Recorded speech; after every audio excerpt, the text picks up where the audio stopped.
Le troisième type de fonctions usuelles sont les fonctions homographiques. Les fonctions homographiques, vous voyez bien mes chers élèves, si on pose f de x, c'est ça. Donc on aura premièrement dans mes définitions, c'est pas R comme les autres, mais c'est l'ensemble des x appartenant à R tel que le dénominateur doit être non nul. Et ça exige que domaine, c'est l'ensemble des x tels que cx différent de moins d.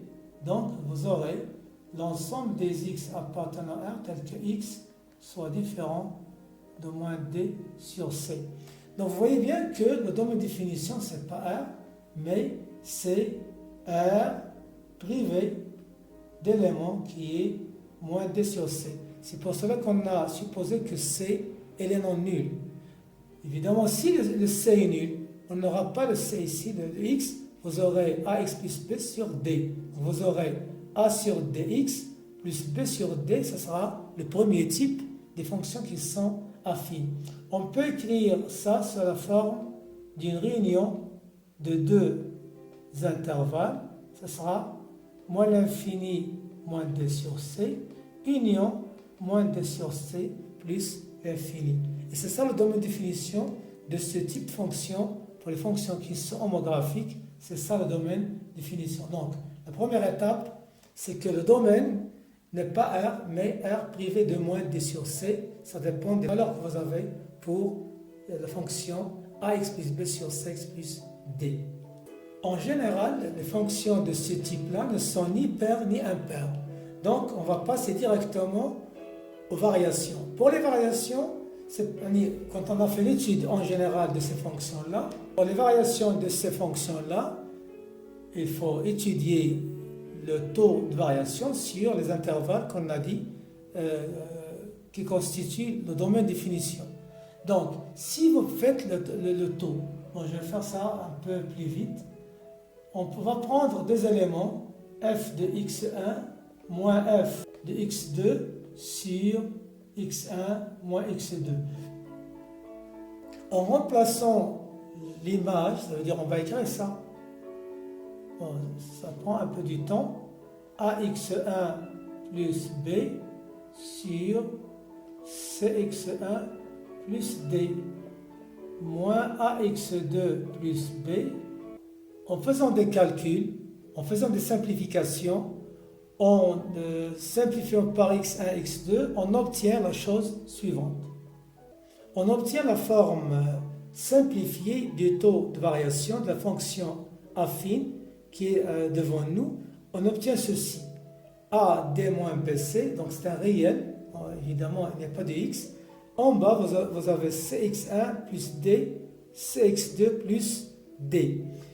On sait bien que le domaine de définition de la fonction, elle est de la forme c'est R moins le d sur c.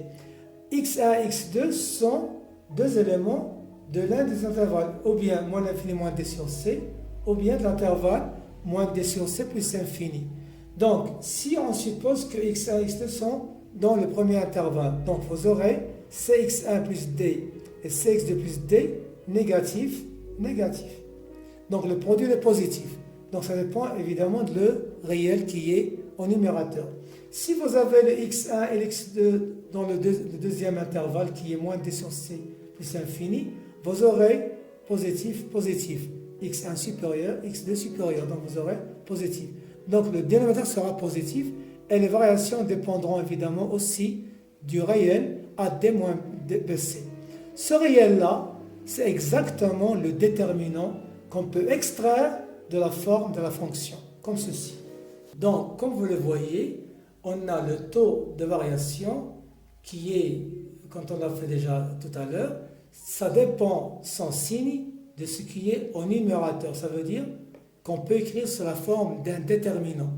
Ce déterminant-là, il est extrait des réels qui sont là, A, C, B, D. Donc, on les prend comme ça, on les pose, puis on calcule AD moins BC sur.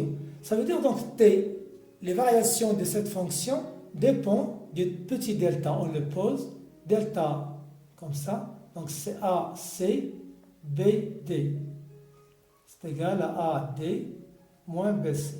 Donc, en général, ça, c'est la forme, ça, ce sont les fonctions homographiques. En général, pour les fonctions homographiques, les variations de chaque fonction de cette forme-là, qui est usuelle, dépendent du signe de delta, petit delta, qui est AD moins BC. Comment peut-on calculer ça? En faisant AD moins BC de la forme de l'écriture de la fonction initiale de f de x. Donc vous voyez bien qu'on peut déduire les variations de cette fonction tout simplement en faisant le calcul de déterminant delta qui est AD moins BC. Ça, on doit le retenir. Prenons un exemple concernant les fonctions homographiques. F de x est égal à x plus 1 sur x moins 2. Évidemment, le domaine, il faut que x plus 2 soit non nul, ça veut dire x différent de 2. Donc on aura domaine est égal à moins l'infini 2, union 2 plus l'infini. Donc on va maintenant donner le table de variation de cette fonction. Donc la première des choses, on va calculer petit delta. Delta est égal à quoi? Donc les coefficients qu'on peut extraire, vous avez ici le A, ici le C. Donc 1, 1. Pour le B, c'est 1. Pour le D, c'est moins 2. Donc 1, moins 2.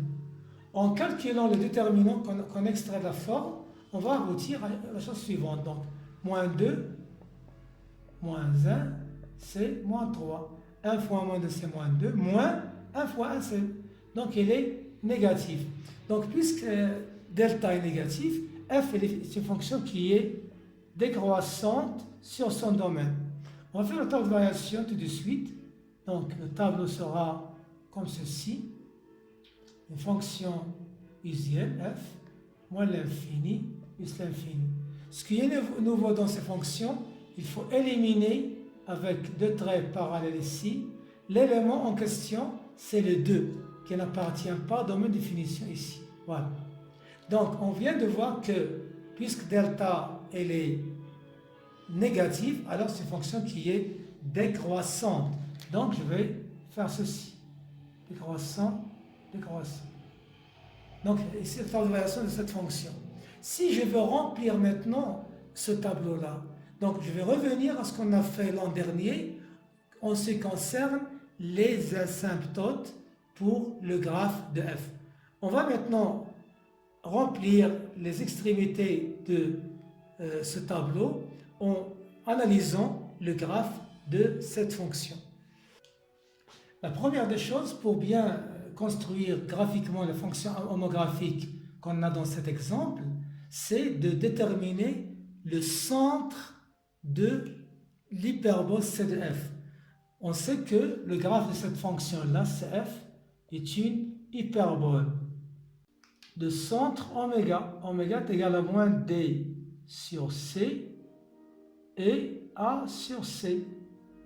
Vous le savez bien que chaque fonction qui est homographique ax plus b sur cx plus d, c'est les fonctions de cette forme-là, le centre d'hyperbole qui représente cette fonction est moins d sur c, a sur c.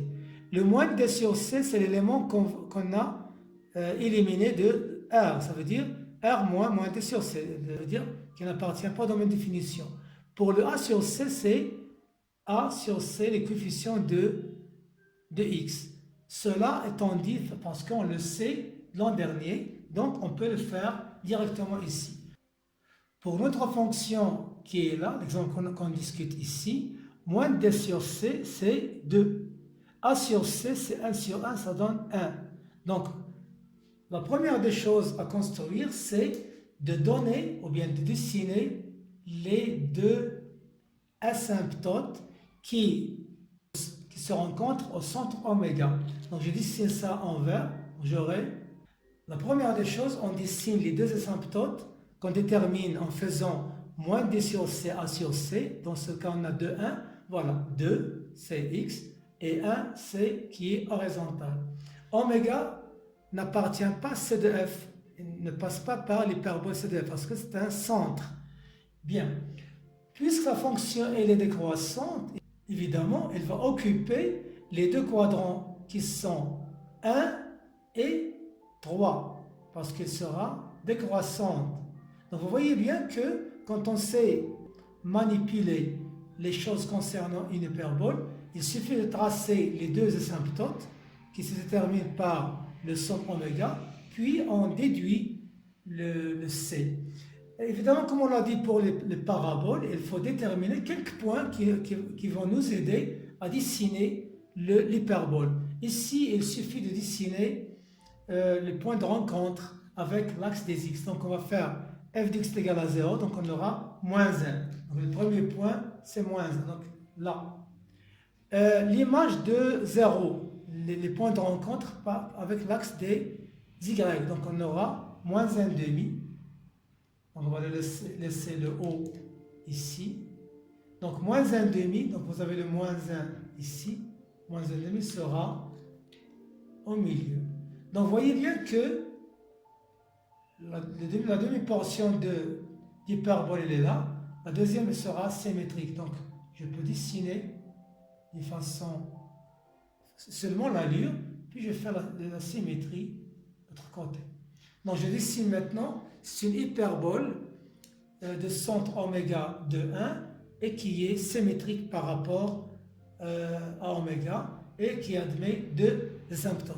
Ce que je vais faire maintenant, c'est de terminer le remplissement du tableau. Regardez bien, mes élèves, que pour le 2, ici c'est ça, c'est le 2, c'est la droite qui est verticale. Donc, quand x vient à gauche ici, vous voyez bien que c'est moins l'infini. Donc ici, vous avez moins l'infini. À droite, plus l'infini. Pour les autres, moins l'infini. Donc, quand x tend vers moins l'infini, c ou bien f de x ne dépasse pas le 1. Donc ici, j'aurai le 1. De l'autre côté, quand x tend vers plus l'infini, les images ne passent pas le 1. Donc, vous aurez ici. Vous aurez le 1 ici. Et ça, c'est une méthode qu'on peut faire en général en remplissant un tableau concernant une hyperbole, en étudiant les deux cas, quand vous aurez une fonction qui est croissante ou bien décroissante. Si je change un petit peu cette fonction-là, je donne une autre fonction, j'aurai une fonction qui est croissante. Donc, si je reste sur le même type, seulement pour vous expliquer, ça sera ici. Ça sera le premier, elle est là, le deuxième, elle est là. Donc, ça sera pour le oméga des deux côtés. Le quadrant qui est 1, on aura le 2 et le 4. Ici, vous avez le 1 et le 3. Le quadrant, al-mirba'. Donc, c'est 1, 2, 3 et 4. Donc, vous avez le 1 et le 3 quand il y a une fonction qui est décroissante. Et le 2 et le 4 quand vous avez une fonction qui est croissante. Donc, finalement, pour les fonctions homographiques, on peut résumer comment se comportent les deux sortes de fonctions quand vous avez une fonction homographique qui est croissante ou bien une fonction homographique qui est décroissante. Ça dépend toujours de delta qu'on a déjà discuté, le déterminant. Donc si delta est positif croissante, dans ce cas, quand elle est croissante, il va occuper, le C de F va occuper les quadrants qui sont 2 et 4. Donc quand vous faites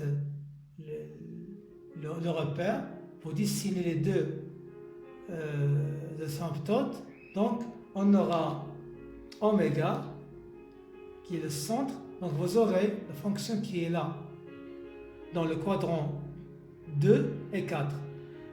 Contrairement à une fonction qui est décroissante, quand on a le repère, on dessine évidemment oméga avec les asymptotes, elle aura la chose suivante, donc la fonction c'est oméga, donc C va occuper les deux quadrants qui sont 1 et 3. Donc avec ça, on peut remplir le tableau de variation en faisant, ça c'est l'asymptote qui est vertical, moins 2 sur C, quand elle est croissante plus l'infini moins l'infini, croissante moins l'infini plus l'infini. Les extrémités toujours A sur C, A sur C.